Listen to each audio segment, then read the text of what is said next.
Bismillahirrahmanirrahim. Assalamualaikum warahmatullahi wabarakatuh. Selamat bertemu kembali di pertemuan ke-6 di mata kuliah Statistika Matematika 1. Nah, di pertemuan kali ini kita akan membahas mengenai distribusi sampling dari sebuah rata-rata. Jadi di minggu lalu sudah kita pelajari terkait distribusi dari sebuah fungsi dari fungsi variabel acak, di mana sudah kita pelajari 3 metode. Yang pertama bisa menggunakan teknik fungsi distribusi, kemudian ada teknik transformasi, dan juga menggunakan teknik fungsi pembangkit momen. Kemudian juga kita sudah bahas terkait distribusi dari statistik order. Nah, kali ini yang akan kita bahas adalah tentang distribusi sampling dari rata-rata. Nah, untuk mengingatkan kembali terkait perbedaannya apa yang sudah kita pelajari, jadi distribusi kita punya sebuah variabel acak X, misalnya ya, variabel acak X ini mempunyai distribusi tertentu, misalnya adalah normal dengan rata-rata mu dan variasinya sigma kuadrat. Kemudian ada sebuah fungsi dari variabel acak X, misalnya kita sebut sebagai Y, yaitu fungsi dari X. Y ini cara mencari distribusinya kemarin sudah kita distribusi dari Y sudah kita pelajari, bisa teknik fungsi distribusi, di mana nanti kita butuh fungsi distribusi dari variabel acak X-nya seperti apa, kemudian nanti fungsi inverse dari variabel acak Y-nya yang merupakan fungsi dari X-nya apa, nanti dicari fungsi densitasnya menggunakan fungsi distribusi kumulatif dari Y-nya. Kemudian ada fungsi transformasi. Di fungsi transformasi ini kita memanfaatkan yang namanya Jacobian. Kemudian ada fungsi teknik fungsi pembangkit momen. Pembangkit momen di mana ketika fungsi pembangkit momen dari Y itu sama dengan fungsi pembangkit momen dari variabel acak T, maka ini dikatakan memiliki distribusi yang sama dengan variabel acak X. Nah, kemudian ada juga yang sudah kita bahas adalah distribusi dari statistik order. Jadi kalau distribusi statistik order, misalnya variabel acak X ini ada ukurannya sampel, jadi kita punya X1, X2, X3 sampai dengan Xn, di mana misalnya kita tuliskan statistiknya atau nilainya adalah 5 untuk X1 misalnya. Kemudian ini 50 untuk X2, yang sini misalnya 18, kemudian di sini 8 sampai misalnya ada 5 variabel acak X, N-nya ada ukuran 5, misalnya di sini adalah 20. Nah, kemudian ketika kita ingin mencari distribusi dari statistik ordernya, artinya kita susun dulu nilai-nilai variabel acak ini dari nilai terendah sampai dengan tertinggi, misalnya 5, kemudian 8, 18 ya, kemudian 20 dan 50. Ini artinya masuk ke dalam statistik order, di mana 5 ini di sini masih dia posisinya X1, kemudian 8 ini adalah X4-nya, kemudian 18 adalah X3, kemudian 20 adalah X5, dan 50 adalah X2. Nah, kalau kita tetap menggunakan notasinya seperti ini, maka ini akan membingungkan. Sehingga seperti yang sudah kita pelajari di minggu lalu, ini kita tulis sebagai statistik order Y1, statistik order Y2, Y3, kemudian Y4 sampai dengan Y5. Nah, ini sudah kita pelajari distribusi dari statistik ordernya. Minggu lalu ada distribusi untuk Y1, statistik order Y1, kemudian untuk statistik order YN untuk nilai maksimum, dan juga ada distribusi untuk YK-nya di antara Y1 sampai dengan YN. Nah, hari ini yang akan kita pelajari adalah apa yang sudah kita dapatkan di sampling. Jadi misalnya kita punya ukuran populasinya ada 50, kemudian dari 50 ini akan kita ambil sampel sebanyak 30, misalnya ini adalah ukuran N-nya. Maka nanti akan ada berbagai macam pasangan kemungkinan sampelnya.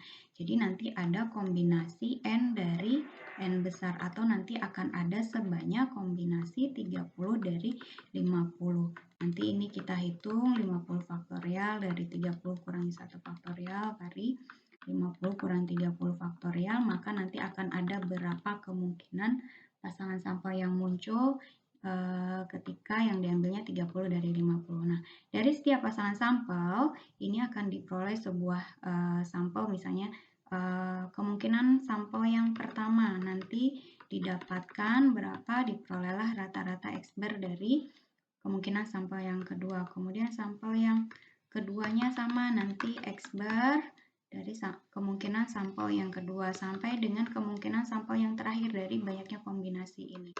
Nah, setiap nilai rata-rata dari setiap kemungkinan sampel ini akan memiliki sebuah distribusi. Nanti kita sebut sebagai distribusi sampling. Nah, caranya distribusi dari rata-rata ini, distribusi sampling dari rata-rata ini, nanti kita cari bagaimana untuk mendapatkan apakah dia distribusinya akan sama seperti variabel acak X-nya atau tidak.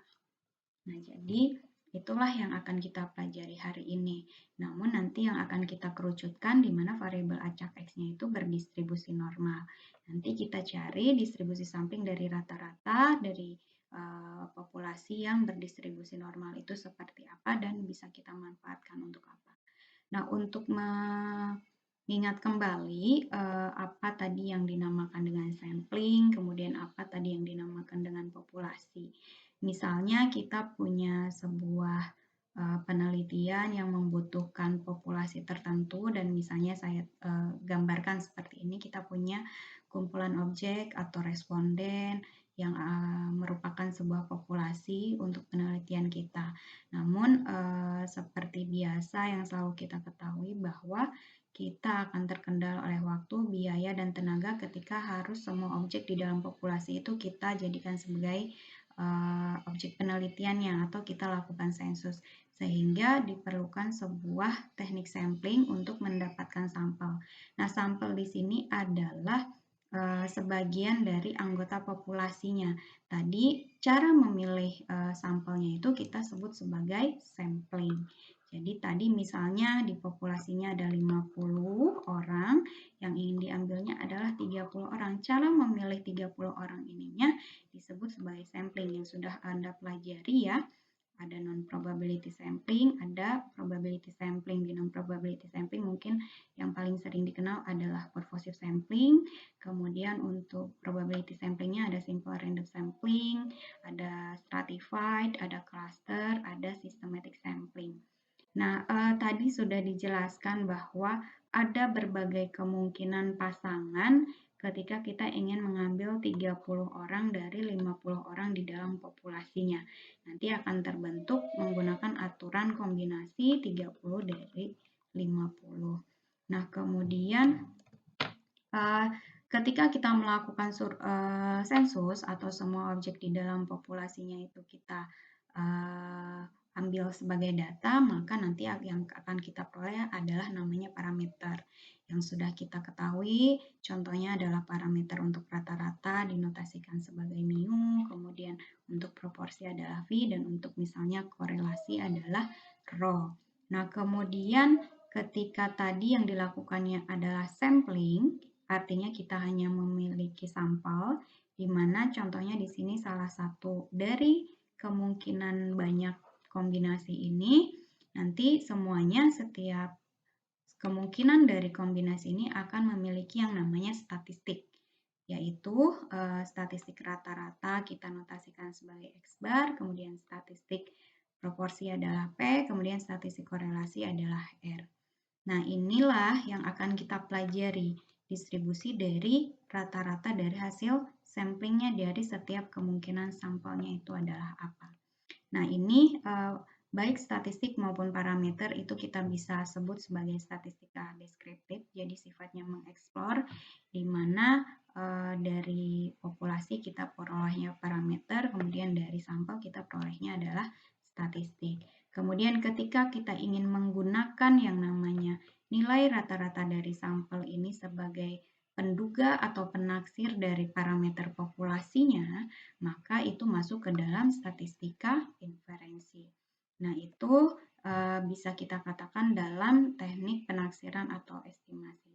Nah, apa yang akan kita pelajari adalah tadi dari beberapa kemungkinan sampel yang bisa terbentuk, di mana nanti setiap kemungkinan sampel itu memiliki rata-rata masing-masing, itu disebut sebagai statistik rata-ratanya, di mana semua statistik dari fungsi variabel acaknya ini disebut juga masuk ke dalam variabel acak.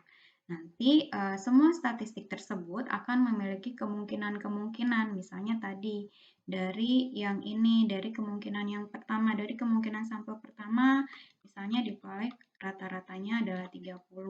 Kemudian kemungkinan dari sampel yang kedua misalnya rata-ratanya adalah 35.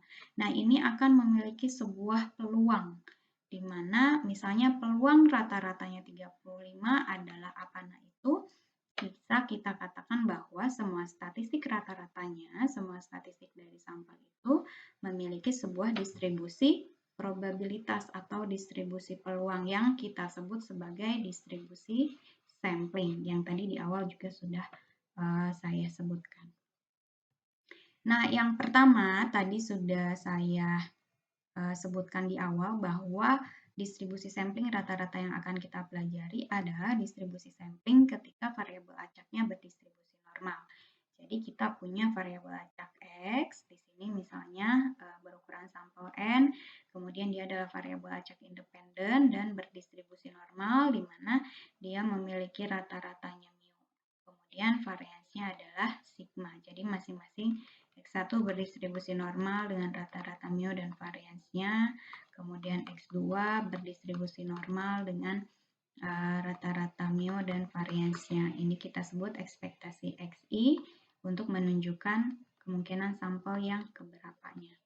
Nah, kemudian seperti yang kita ketahui, X bar ini didefinisikan sebagai 1 per N, banyaknya ukuran sampelnya dikalikan maksud saya dengan jumlah dari nilai-nilai di sampelnya atau sigma XI-nya.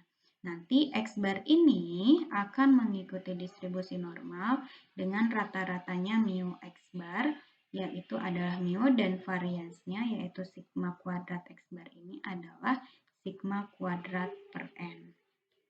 Jadi ketika X-nya berdistribusi normal dengan rata-rata mu, variansnya sigma kuadrat, kemudian ukuran sampelnya adalah N, maka X bar ini berdistribusi normal dengan rata-rata mu yang sama dengan ini, sedangkan variansnya adalah sigma kuadrat per N. Nah, ini adalah prinsip atau definisi yang kita pegang ketika kita ingin memanfaatkan distribusi sampling dari rata-rata. Nah, dari mana kita tahu bahwa rata-ratanya ini berdistribusi normal dengan rata-rata mu dan variansnya sigma kuadrat per N? Itu kita bisa kembali review sifat dari teknik fungsi pembangkit momen yang sudah dipelajari di pertemuan sebelumnya, bahwa ketika kita memiliki variabel acak X1 sampai dengan yang berukuran N, dia variabel acak independen, kemudian berdistribusi normal dengan rata-ratanya mu I dan variansnya sigma I, kemudian kita ketahui ada sebuah konstanta A1, A2, AN, maka nanti ekspektasinya itu adalah jumlah dari perkalian AI dikalikan dengan mu I-nya, dan variansnya adalah jumlah dari perkalian konstanta kuadrat dengan variansnya masing-masing. Sehingga ketika tadi dia XI-nya berdistribusi normal, rata-ratanya mu I dan variansnya sigma kuadrat, kita sudah ketahui bersama bahwa fungsi pembangkit momen untuk variabel acak yang berdistribusi normal adalah seperti ini. Nah, sehingga ketika kita miliki bahwa YI ini adalah AI dikalikan dengan XI, di mana tadi AI-nya adalah 1 per N atau 1 per ukuran sampel di contoh yang tadi ya, di definisi awal, karena yang kita cari adalah X bar. Nah, kita misalkan di sini AI dulu, maka nanti fungsi pembangkit momen dari YI-nya kita peroleh adalah seperti ini. Ini sudah dijelaskan di pertemuan sebelumnya, jadi tidak perlu saya jelaskan kembali. Nanti bagi yang lupa silahkan pelajari kembali apa yang sudah dijelaskan. Nanti pada akhirnya kita akan memperoleh bahwa ketika Y-nya adalah jumlah dari perkalian sebuah konstanta dikalikan dengan variabel acak XI, maka dia akan mengikuti distribusi normal juga dengan rata-ratanya jumlah dari perkalian konstantanya dengan rata-ratanya masing-masing dari setiap sampelnya, kemudian variansnya adalah sigma dari sigma kuadrat dikalikan dengan AI kuadrat. Nah, contoh pertama tadi tentang distribusi sampling dari rata-rata, kita misalnya punya dua sampel, yaitu X1 dan X2, masing-masing dia berdistribusi normal dan dia adalah variabel acak yang saling bebas atau independen. Tentukanlah melalui fungsi pembangkit momen distribusi dari U-nya adalah X bar. Jadi tetap distribusi sampling ini bisa kita katakan sebagai fungsi dari sebuah variabel acak. Karena tadi X bar-nya ini adalah X bar-nya ini adalah 1/n dari sigma XI-nya. Jadi termasuk ke dalam fungsi variabel acak. Nah, seperti ya tadi yang sudah dijelaskan, ini diminta menggunakan teknik fungsi pembangkit momen, maka kita harus mencari fungsi pembangkit momen dari X-nya apakah sama atau tidak dengan fungsi pembangkit momen dari Y-nya, atau dalam hal ini kita tulisnya adalah U. Nah, kita definisikan dulu seperti biasa, X1-nya distribusi normal, kemudian X2-nya adalah distribusi normal, maka fungsi densitas masing-masingnya adalah kita tuliskan seperti ini. Tadi rata-ratanya dan variansnya. Jadi 1 per sigma akar 2V IXV dari minus setengah dari XI dikurangi mu per sigma dikuadratkan. Seperti biasa, nilai X-nya itu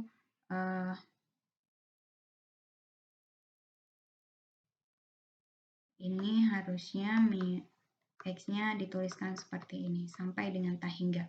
Minus tah hingga sampai dengan tah hingga. Kemudian mu-nya juga sama, mu-nya itu kurang dari tah hingga atau bisa dituliskan minus tah hingga sampai dengan tah hingga, dan standar deviasinya lebih dari 0. Standar deviasi ini adalah akar dari varians atau sigma kuadrat. Nah, kemudian kita manfaatkan fungsi pembangkit momennya masing-masing.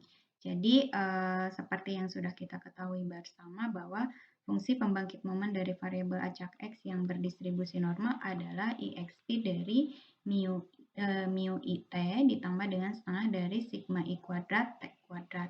Sementara sebelum kita masuk ke dalam fungsi U-nya yaitu 1/n dari X1 ditambah dengan X2, kita cari dulu Y-nya, ini adalah kita misalkan sebagai Y-nya adalah X1 ditambah dengan X2, maka ini akan dicari dulu fungsi pembangkit momen untuk Y di sini.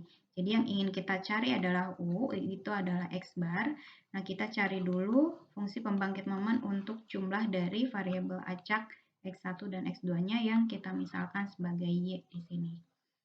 Nah, ini artinya fungsi pembangkit momen dari Y seperti berdasarkan definisinya adalah ekspektasi dari YT atau TY. Y-nya kita substitusikan yaitu X1 ditambah X2.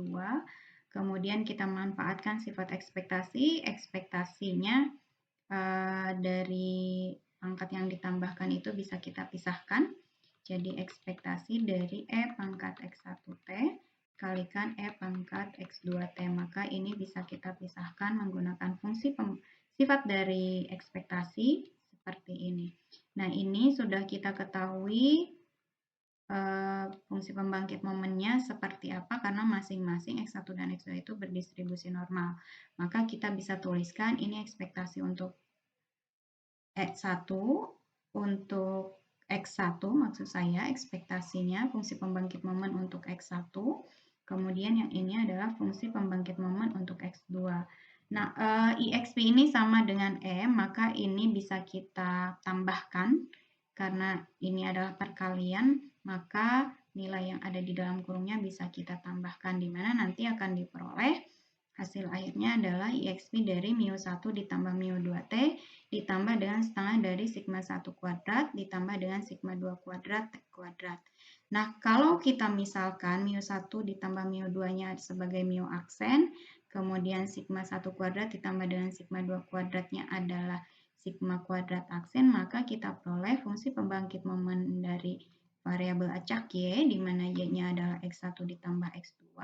Nanti kita bisa tuliskan IXP adalah μ aksen T ditambah dengan setengah dari sigma kuadrat aksen di T kuadrat. Artinya, Y ini, X1 ditambah X2 ini akan berdistribusi normal karena ini sama seperti fungsi pembangkit momen yang berdistribusi normal. Dia akan berdistribusi normal, Y ini, yaitu X1 tambah X2 dengan rata-ratanya μ aksen, yaitu μ1 tambah μ2, dan variansinya adalah sigma 1 kuadrat ditambah dengan sigma 2 kuadrat. Nah, yang ingin kita cari adalah U, yaitu X barnya 1 per N dari X1 ditambah X2 atau Y 1 per N dari Y-nya. Atau kita bisa tulis sebagai, karena ukuran sampelnya hanya ada 2, tadi variabel acaknya X1 dan X2, maka kita tuliskan Y per 2. Nah, artinya kita tinggal cari, masukkan kembali fungsi pembangkit momen dari U ini adalah ekspektasi dari E pangkat UT, maka nanti Y dibagi 2-nya bentuknya seperti ini, sama seperti tadi kita manfaatkan sifat dari ekspektasi, nanti masing-masing ekspektasi dari X1, kemudian ekspektasi dari X2 ketika T-nya per 2 di sini. Nah, nanti akan diperoleh sama karena dia IXP atau eksponen dikalikan, maka yang di dalam kurungnya bisa kita tambahkan. Maka kita peroleh bahwa fungsi pembangkit momen dari U ini adalah X bar atau 1 per N dari X1 ditambah dengan X2, atau tadi di awal ini kita misalkan sebagai Y, ini adalah Y per 2, adalah IXP dari μ T ditambah dengan setengah dari sigma kuadrat per 2 T kuadrat. Nah, ini bentuknya sama juga dengan fungsi pembangkit momen ketika X-nya berdistribusi normal, dengan rata-ratanya adalah μ, kemudian variansinya adalah ini, sigma kuadrat per 2, di mana 2 di sini adalah ukuran sampel. Sehingga bisa kita simpulkan bahwa distribusi dari rata-rata X bar ketika ukuran sampelnya 2, dia akan berdistribusi normal dengan rata-rata μ dan variansinya sigma kuadrat per 2.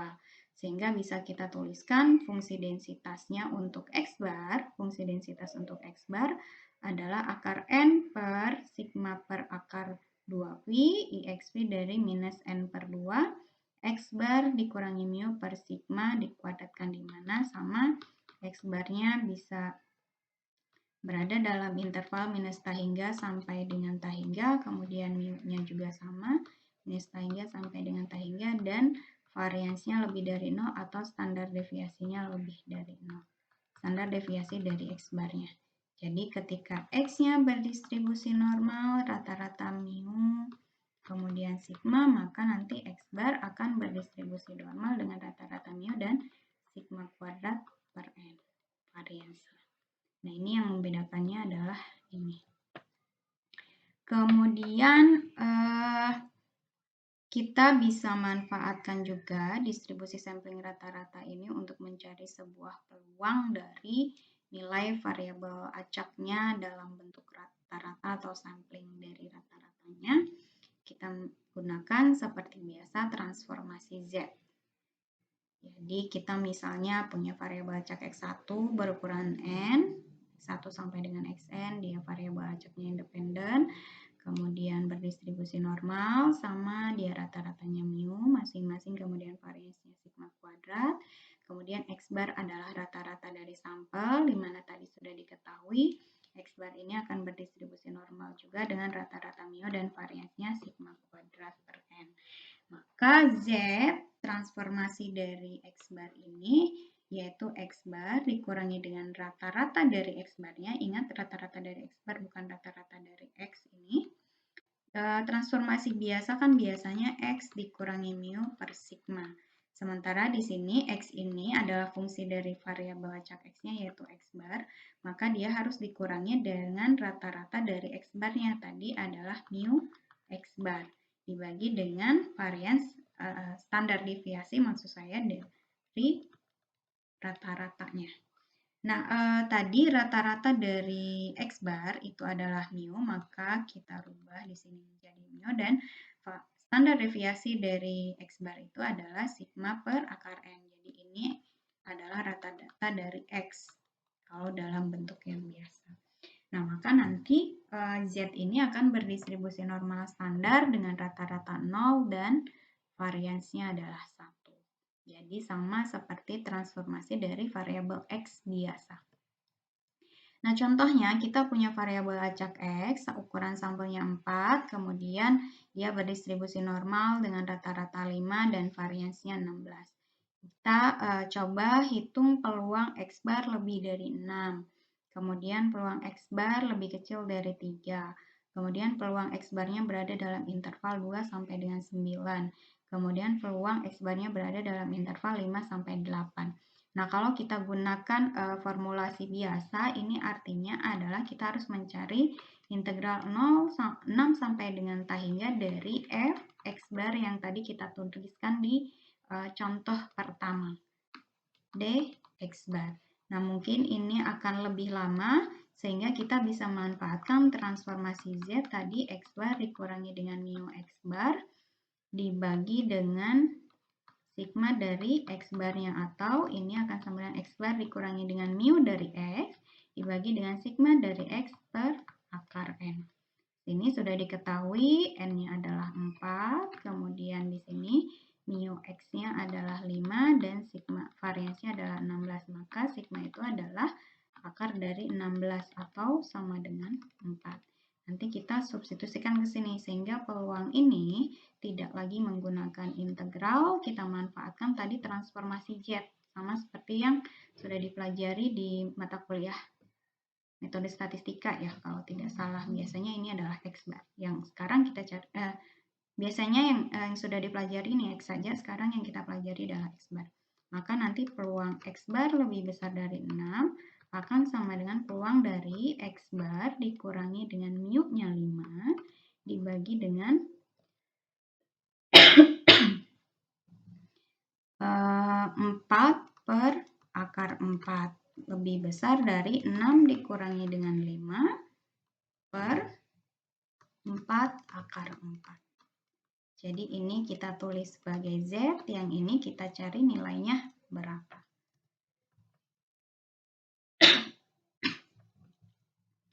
Nah, di sini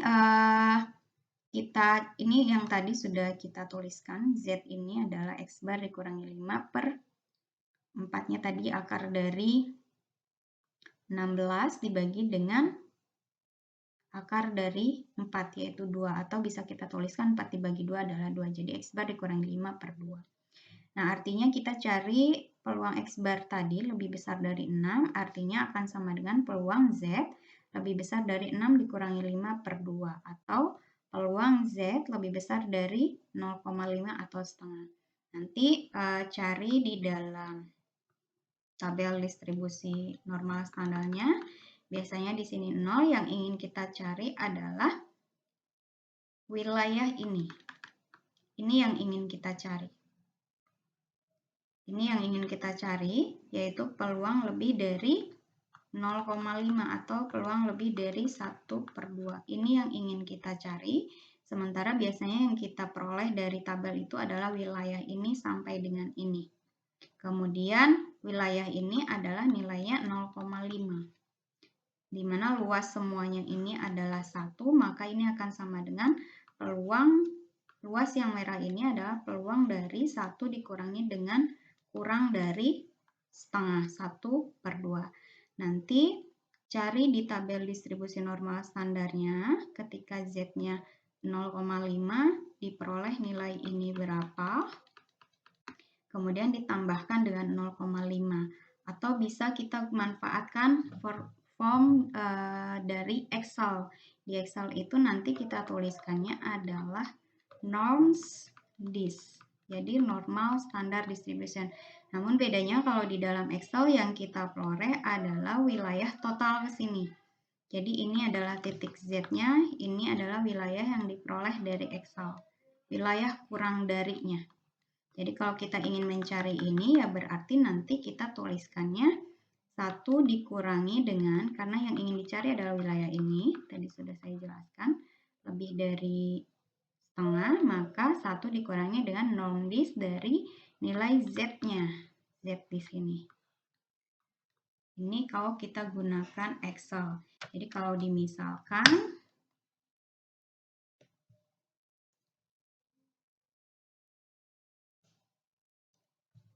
kalau kita misalkan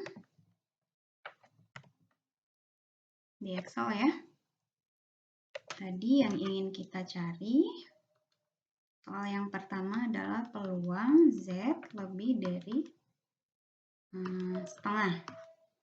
Yang artinya ini adalah 1 dikurangi peluang Z lebih kecil dari setengah.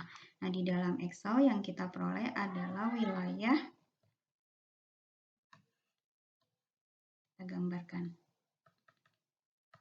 Ini misalnya setengah. Yang ingin kita cari adalah wilayah ini. Yang kuning, sementara yang diperoleh dari Excelnya adalah wilayah ini.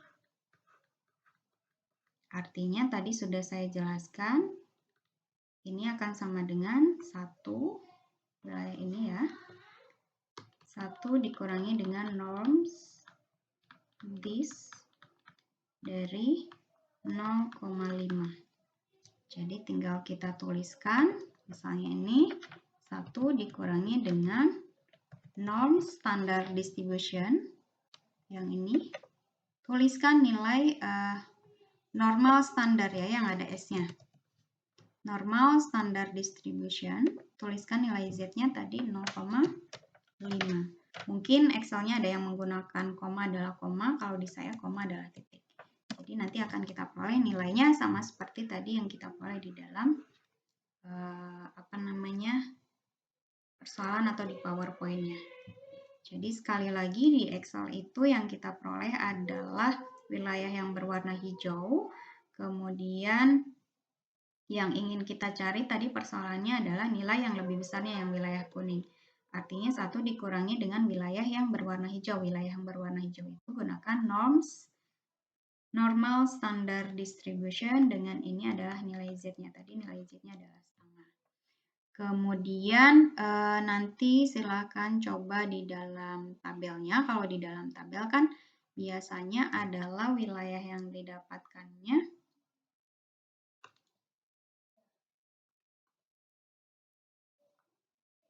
ini ya. Kalau di dalam tabel biasanya tabel yang paling umum adalah wilayah ini. Jadi wilayah 0 sampai dengan titik Z-nya.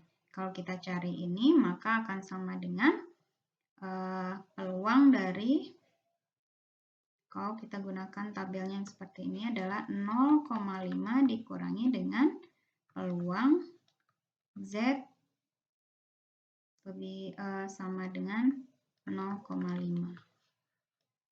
Yang ini kalau 1 dikurangi maka ini lebih kecil. Nah, itu contoh di dalam Excel-nya. Jadi nanti sama untuk soal-soal selanjutnya, kalau kita gunakan Excel ya harus memanfaatkan tadi persamaan-persamaannya. Nah, yang kedua adalah X bar ini, peluang X bar lebih kecil sama dengan 3, sama kita manfaatkan transformasi Z, 3 dikurangi dengan 5 dibagi dengan 2. Nanti yang dicarinya adalah peluang Z lebih kecil dari minus 1. Yang ini. Jadi wilayah yang ingin kita carinya adalah ini minus 1 adalah wilayah ini. Ini yang ingin kita cari.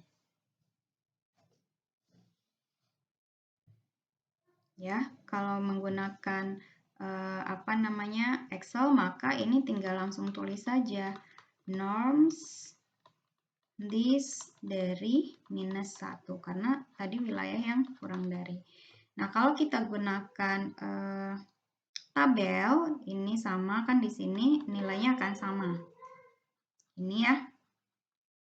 Maka ini akan sama dengan 1 dikurangi dengan peluang dari, ini kan akan sama dengan peluang yang ini. Maksudnya adalah seperti itu. Maka akan sama dengan 1 dikurangi dengan wilayah 1 ke kiri. Yang kita cari adalah ini. Ini dan ini akan sama luasnya karena dia simetris distribusi normalnya. Maka nanti kita gunakan, kalau menggunakan persamaan seperti ini, maka nanti 1 dikurangi norms dis dari 1. Hasilnya akan sama. Jadi kita gunakan 1 dikurangi norm dis 1 atau langsung norm dis dari minus 1-nya. Kemudian contoh yang ketiga, kita mencari peluang bahwa nilai X bar-nya itu berada di interval 0 sampai dengan 9.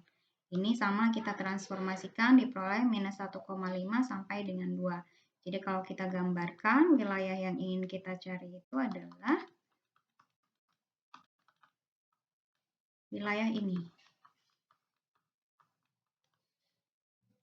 Jadi kalau gunakan tabel ya berarti cari wilayah 0 sampai dengan 1,5 ditambah dengan wilayah 0 sampai dengan 2. Atau di sini menggunakan Excel, kalau menggunakan Excel maka wilayah di antara ini adalah wilayah 2 ke kiri dikurangi dengan wilayah minus 1,5 ke kiri.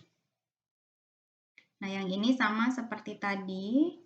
Ini bisa kita manfaatkan sifat yang di sini dia simetris. Maka nanti nilainya akan sama dengan 1 dikurangi dengan peluang lebih kecil dari 1,5 positif. Kalau yang ini kan negatif yang dicarinya.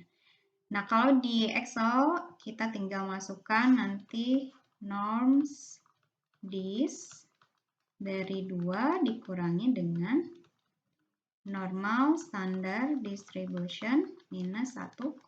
Nanti hasilnya akan sama, yaitu 0,910. Kemudian peluang X bar-nya berada di interval 5 sampai dengan 8.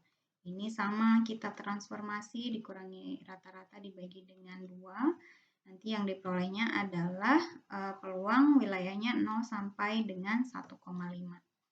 Jadi kalau kita gambarkan dalam kurvanya, nanti ini adalah wilayah 0 sampai dengan 1,5. Jadi ini yang kita cari.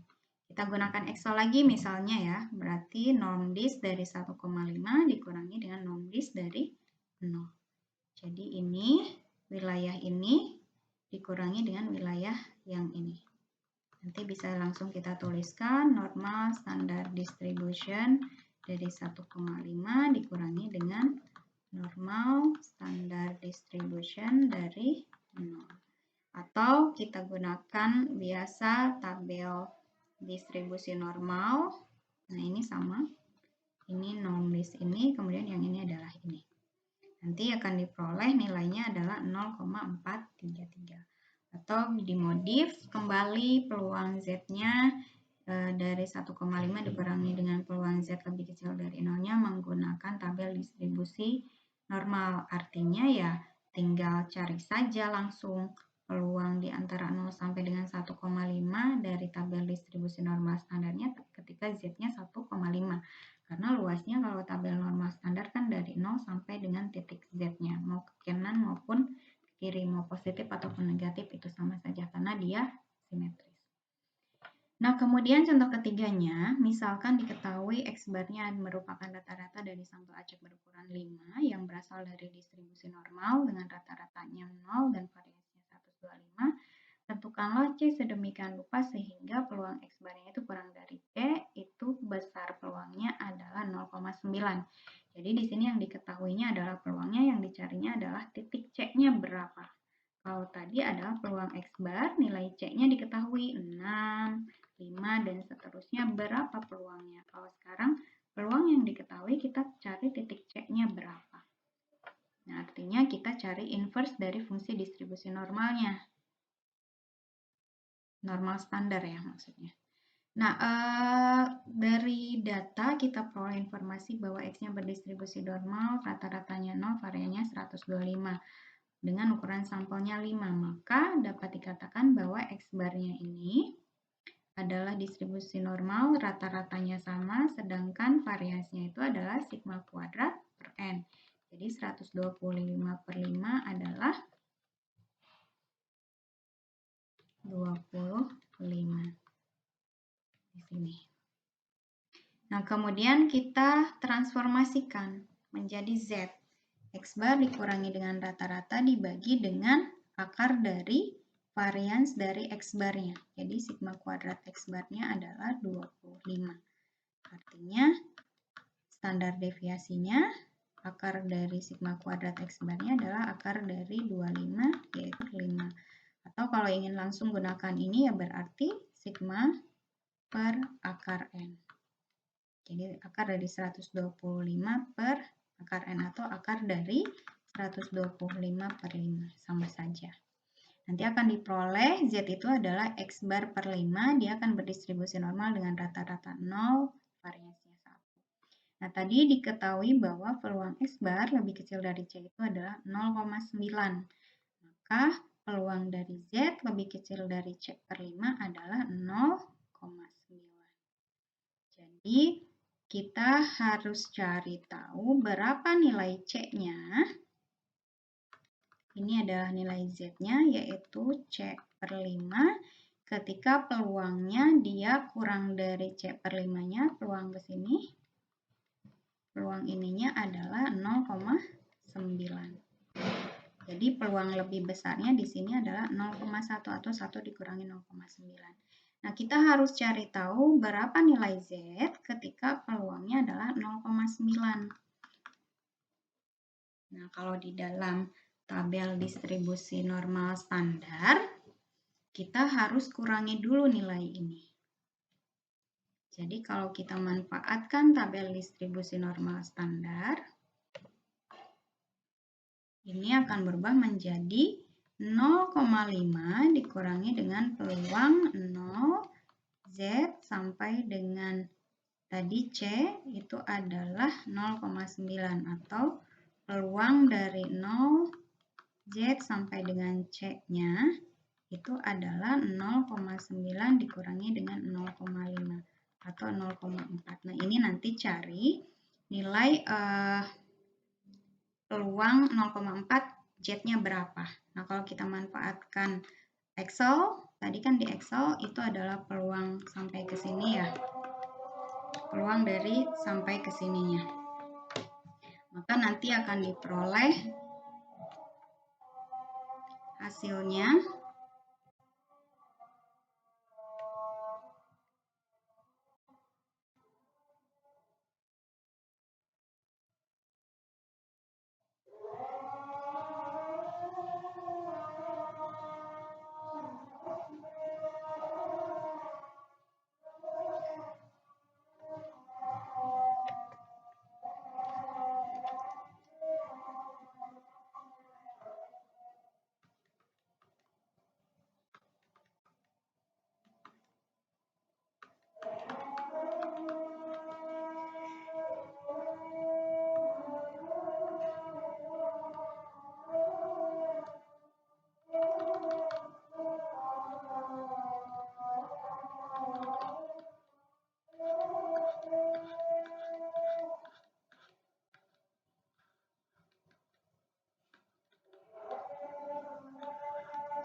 kita tunggu dulu aja ya sebentar.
Oke, kita lanjutkan.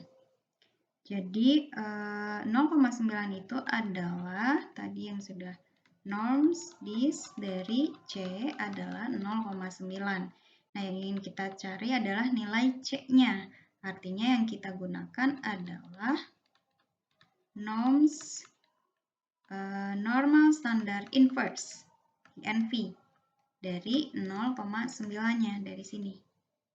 Jadi kebalikannya, tadi yang kita gunakan adalah norm dis, mencari nilai peluang dari Z dengan nilai tertentu, di mana Z di sini adalah C, di mana nilai peluangnya 0,9.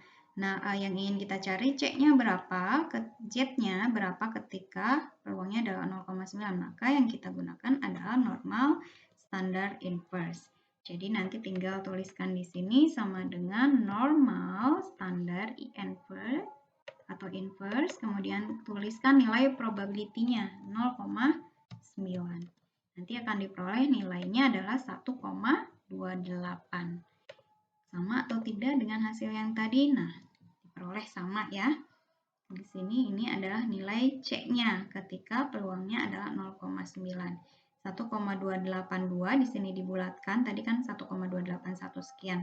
Nah, Z ini tadi adalah nilainya X bar per 5, jadi tinggal tuliskan saja X bar per 5, C-nya adalah X bar per 5, di mana ini sudah ditransformasi ke sini, dia beroleh nilainya X bar per 5. Jadi C per 5 adalah 1,282, maka C-nya itu adalah 5 kali nilai 1,282-nya. Artinya kita peroleh nilainya adalah 6,41. Jadi 1,28-nya itu adalah C per 5-nya. Paham ya? Jadi kalau kita gunakan Excel untuk mencari peluang itu normal standard distribution, norms dis. Tapi kalau mencari nilai Z-nya berapa ketika peluangnya diketahui, maka kita gunakan normal standar inverse-nya atau norms INV. Kemudian contoh keempatnya, kita punya rata-rata dari sampelnya X bar berukuran N. Kemudian dari distribusi normal dengan rata-rata mu dan variansinya 100. Di sini diminta berapa, tentukan ukuran sampelnya ketika diketahui peluang X bar di antara nilai mu dikurangi 5 sampai dengan mu ditambah 5 itu adalah 0,954. Jadi dari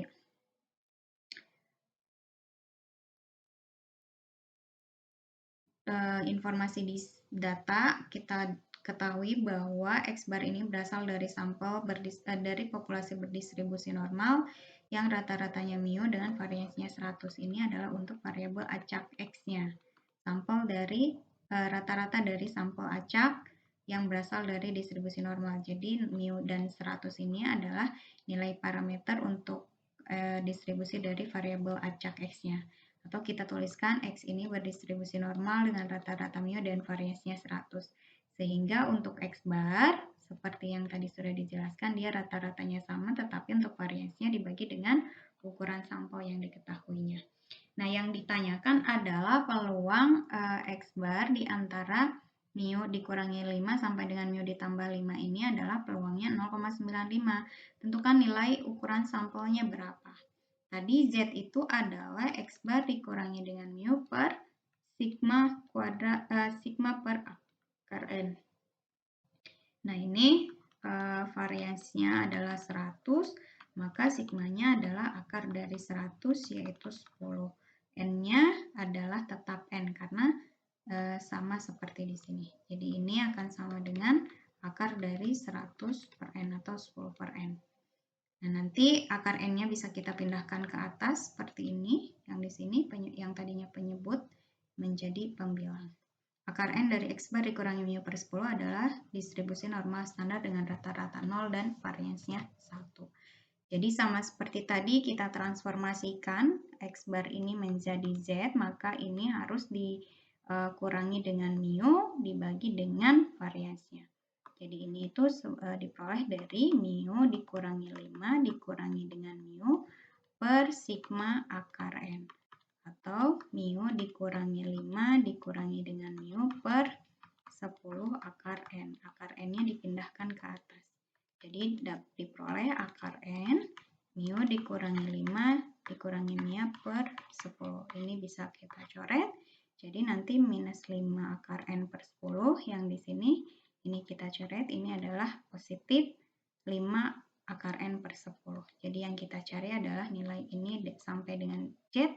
Peluang Z di antara minus 5 akar N per 10 sampai dengan positif 5 akar N per 10 itu adalah 0,954. Atau kalau kita gambarkan, ini adalah minus 5 per akar N-nya, yang ini adalah positif 5 akar N, maksudnya ya 5 akar N per 10, di sini positif per 10, ini adalah nilai peluangnya 0,954. Nah, ini nilainya akan sama saja dengan peluang ini kurang dari, jadi peluang Z kurang dari 5 akar N per 10 dikurangi dengan peluang Z kurang dari minus akar N per 2. Ini dibagi ya, 5 per 10-nya jadi 1 per 2. Jadi ini adalah kalau Excel normal standar distribution dari akar N per 2. Yang ini adalah normal standar distribution dari minus akar N per 2. Jadi kita harus cari, ini akan sama saja luasnya. Jadi yang ini itu akan sama dengan luas dari 1 dikurangi dengan ini, dengan wilayah yang di sini. Sehingga kita tuliskan dengan nilai seperti ini. Luas yang ini sama dengan luas yang ini. Ini sama dengan ini. Ingat ya, yang ini dan yang ini sama. Jadi nilainya akan sama saja 2 kali peluang Z akar dari N per 2. Dikurangi dengan 1 di sini. Maka peluang ini kita bagi yang ini ya. Ini pindah ruas. Nah, minus 1 pindah ruas menjadi positif. Kemudian yang ini pindah ruas menjadi dibagi. Nanti diperoleh peluang Z lebih kecil dari akar N per 2-nya adalah 0,977. Jadi sama gunakan lagi misalnya tabel distribusi normal standar. Cari wilayah 0 sampai dengan, kalau gunakan tabel distribusi wilayah tabel distribusi normal standar itu kan 0 sampai dengan akar N per 2. Nah, ini adalah 0,977 dikurangi dengan 0,5. Jadi nanti cari hasil pengurangan dengan 0,5 berapa, cari nilai Z-nya berapa di dalam tabel distribusi normal standarnya. Kalau kita gunakan Excel, tadi, kalau kita gunakan Excel, sama saja seperti yang tadi, kita gunakan normal standar INV. atau inverse-nya. Jadi yang ingin kita cari adalah ini akar N per 2. Wilayah ini tadi peluangnya adalah 0,977. Jadi normal standardis dari akar N per 2 adalah 0,977. Yang ingin kita cari ini nilainya berapa? Maka kita gunakan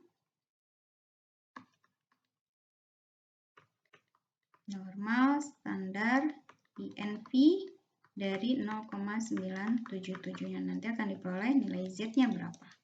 Jadi kalau kita coba, ini adalah normal standar inverse. Nilai peluangnya 0,977, diperoleh nilainya 1,99 sekian. Jadi ini bisa kita bulatkan sebagai Z-nya itu sama dengan 2. Ini kita bulatkan 2. Jadi nanti kita peroleh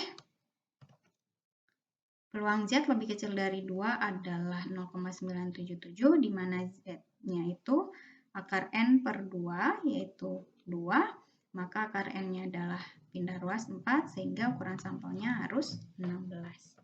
Jadi kalau peluangnya pengen berada di antara mu dikurangi 5, sampai dengan mu ditambah dengan 5, peluangnya tadi 0,9 ya. 0,954, maka ukuran sampel yang diperlukannya adalah 16.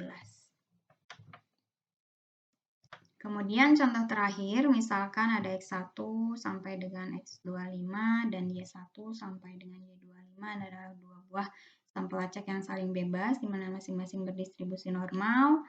Untuk X-nya adalah normal rata-rata 0 dan variansinya 16, Y-nya normal rata-rata 1 dengan variansinya 9. Jika X bar dan Y barnya ini masing-masing merupakan rata-rata dari sampel acak tersebut, tentukan peluang bahwa X barnya itu lebih besar dari Y bar. Jadi tinggal kita masing-masing transformasikan ke dalam distribusi normal standar, baik untuk X maupun untuk Y. Nah, tadi dari informasi ini kita peroleh bahwa X-nya itu distribusi normal, rata-ratanya 1, variansinya 16, atau karena dia ukuran sampelnya 25, maka X barnya itu adalah 1, rata-ratanya dan variansinya 16 per 25, atau sigmanya adalah 4/5. Kemudian untuk Y-nya normal dengan rata-rata 3, variansinya 9, maka untuk Y barnya adalah normal, ini ukuran sampelnya sama, rata-ratanya sama, 3, dan variansinya adalah 9 dibagi dengan ukuran sampelnya 25. Yang ingin kita cari adalah peluang X barnya lebih besar dari Y bar. Jadi peluang X bar dikurangi Y bar, ini pindah ruas ke sini, akan lebih besar dari 0. Maka harus tahu dulu distribusi dari X bar Y bar. X bar dikurangi Y barnya itu apa? Jadi fungsi dari fungsi lagi. Nah, X bar tadi sudah diketahui distribusinya normal dengan rata-rata dan variansi ini, kemudian Y bar juga normal, maka X bar dikurangi Y bar itu akan berdistribusi normal dengan rata-ratanya 1 dikurangi 3, yaitu minus 2. Tadi ada sifat pembangkit momen ya. Itu adalah untuk sigma XI. Di sini adalah sigma dari di sini adalah XI dikurangi dengan YI. Jadi dikurangi, kemudian 4/5 dikurangi dengan 3/5. Ini kan sama dengan 3/5 sigmanya. 1.